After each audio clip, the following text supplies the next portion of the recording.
আর মাত্র কয়েকটা দিন তারপরই ঘোষণা হবে ব্রাজিলের ভবিষ্যৎ।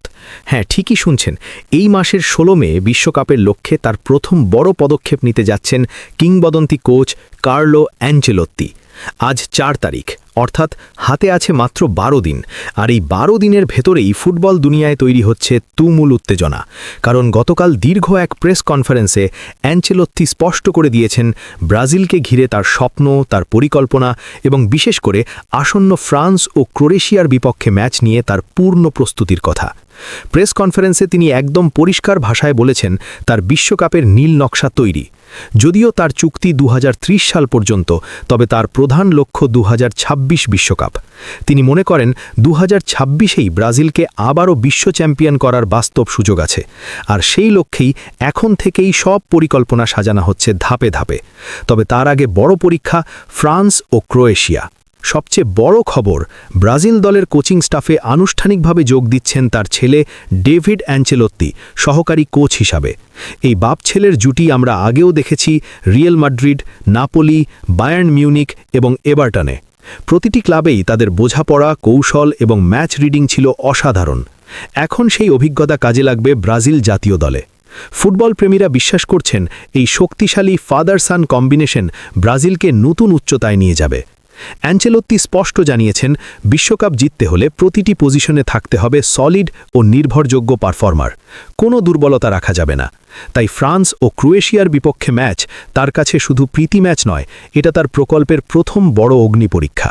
কারণ ফ্রান্স সর্বশেষ বিশ্বকাপের ফাইনালিস্ট এবং ক্রোয়েশিয়া সেমিফাইনালিস্ট। এর চেয়ে বড় চ্যালেঞ্জার কি হতে পারে? এই দুই ম্যাচের মাধ্যমে অ্যানচেলোত্তি বুঝতে পারবেন তার স্কোয়াডের গভীরতা কতটুকু, কোথায় দুর্বলতা, কোথায় শক্তি এবং বিশ্বকাপে কাকে কেন্দ্র করে খেলা সাজানো হবে। তার ভাষায়, আমার পরিকল্পনা প্রস্তুত, এখন সেটাকে মাঠে প্রয়োগ করার সময়। অর্থাৎ কাগজে কলমে সব কিছু গোছানো, এখন বাস্তব পরীক্ষার পালা। শুধু তাই নয়, অত্যন্ত নিখুঁতভাবে একটি বিশেষ পর্যবেক্ষণ টিমও গঠন করা হচ্ছে। কোচিং স্টাফ, ডেভিড অ্যানচেলোত্তি এবং ব্রাজিল ফুটবল ফেডারেশনের অতিরিক্ত বিশ্লেষক দল মিলিয়ে পুরো ম্যাচ ভিডিও রেকর্ড করবে এবং প্রতিটি মুহূর্ত বিশ্লেষণ করবে।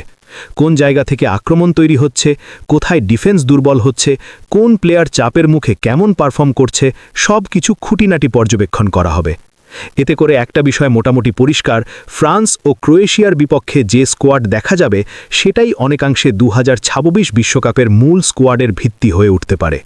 যদিও আনুষ্ঠানিক তালিকা এখনও প্রকাশ হয়নি, তবে অ্যানচেলোত্তির কাছে খেলোয়াড়দের চূড়ান্ত তালিকা প্রায় প্রস্তুত বলেই ধারণা করা হচ্ছে। ১৬ মে শুধু সেটি প্রকাশের অপেক্ষা। ব্রাজিলের জন্য এই দুই ম্যাচ সহজ হবে না, কিন্তু কঠিন প্রতিপক্ষের বিপক্ষে খেলেই বোঝা যায় দল কতটা প্রস্তুত।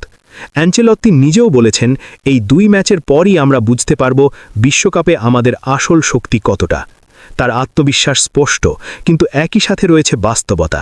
তিনি জানেন শুধু নাম বা ইতিহাস দিয়ে ম্যাচ জেতা যায় না, মাঠের পারফরম্যান্সই শেষ কথা।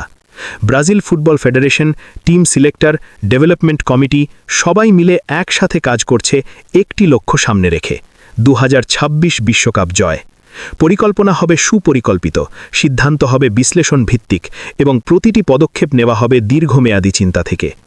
এখন প্রশ্ন হল, ফ্রান্স ও ক্রোয়েশিয়ার বিপক্ষে ব্রাজিল কেমন করবে?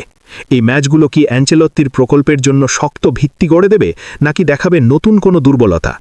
ফলাফল যাই হোক, একটা বিষয় নিশ্চিত, এই দুই ম্যাচ ব্রাজিলের বিশ্বকাপ মিশনের প্রথম বড় পরীক্ষা।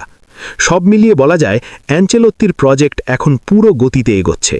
পরিকল্পনা প্রস্তুত, কোচিং স্টাফ প্রস্তুত, বিশ্লেষণ টিম প্রস্তুত, এখন বাকি শুধু মাঠের লড়াই। ১৬ মে স্কোয়াড ঘোষণা, তারপরই শুরু হবে আসল উত্তেজনা।